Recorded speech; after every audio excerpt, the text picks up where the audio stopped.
પોરબંદરના રામધૂન મંદિર નજીક આવેલ ઝરવા વચરાજ મંદિર ખાતે મકર સંક્રાંતિ નિમિત્તે 2000થી વધુ પતંગોનો ખાસ શણગાર કરાયો હતો। આ દર્શનનો લાભ ભક્તો તારીખ 22 જાન્યુઆરી સુધી લઈ શકશે। પોરબંદરના રામધૂન મંદિર નજીક વર્ષો જૂનું ઝરવા વાછરાદાદાનું મંદિર આવેલું છે। હજારો લોકોના આસ્થાના કેન્દ્ર એવા આ મંદિર ખાતે વિવિધ તહેવારોની ભક્તિભાવપૂર્વક ઉજવણી કરવામાં આવે છે। ત્યારે મકર સંક્રાંતિ નિમિત્તે અહીંના મિત્ર મંડળ દ્વારા મંદિર ખાતે 2000થી વધુ પતંગોના ખાસ શણગાર કરીને દર્શનનું આયોજન કરાયું હતું।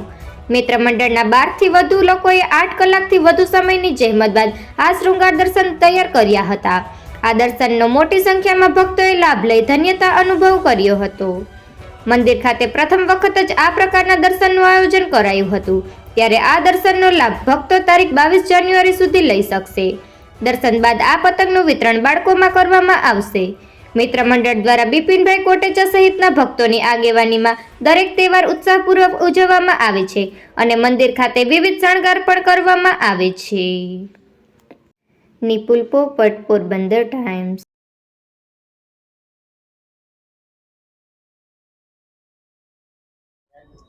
મારું નામ બામણિયા ચિરાગ છે।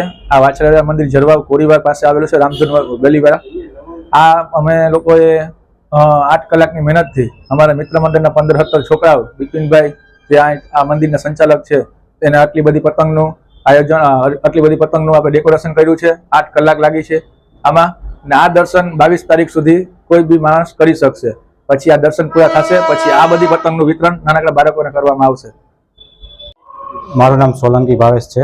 હું અહીંયા દરરોજ દર્શન કરવા આવું છું સવારે, અને વાછરાદાદા મિત્ર મંદિર તરફથી ખાસ મકર સંક્રાંતિ નિમિત્તે પતંગનું આયોજન કરેલું છે, તો મેં દર્શન પણ કરેલા છે અને બહુ સારું કર્યું છે। અને 17થી 18 મિત્ર મંડળના સભ્યોએ રાત 8 થી 10 કલાક જેવી મહેનત કરીને સંગ્રહાવ્યું છે।